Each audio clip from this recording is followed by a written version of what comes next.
இன்றைய நற்செய்தி புனித மத்தேயு எழுதிய நற்செய்தியிலிருந்து வாசகம்.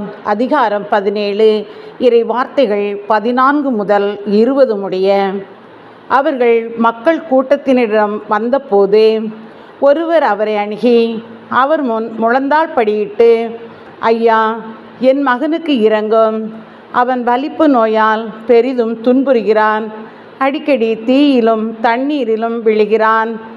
சீடர்களிடம் அவனை கொண்டு வந்தேன். அவனை குணமாக்க அவர்களால் முடியவில்லை என்றார். அதற்கு இயேசு, நம்பிக்கையற்ற சீரழிந்த தலைமுறையினரே, எவ்வளவு காலம் நான் உங்களோடு இருக்க இயலும்? எவ்வளவு காலம் நான் உங்களை பொறுத்து கொள்ள இயலும்? அவனை என்னிடம் இங்கே கொண்டு வாருங்கள் என்று கூறினார்.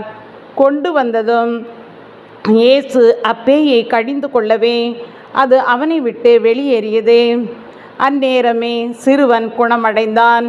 பின்பு சீடர்கள்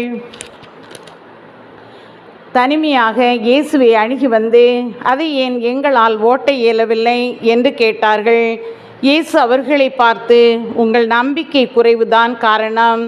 உங்களுக்கு கடுகளவு நம்பிக்கை இருந்தால் நீங்கள் இம்மலையை பார்த்து இங்கிருந்து பெயர்ந்து அங்கு போய் என கூறினால் அது பெயர்ந்து போகும். உங்களால் முடியாது ஒன்றும் இராதே என நான் உங்களுக்கு சொல்கிறேன் என்றார். இது கிறிஸ்து வழங்கும் நற்செய்தி. கிறிஸ்துவே உமக்கு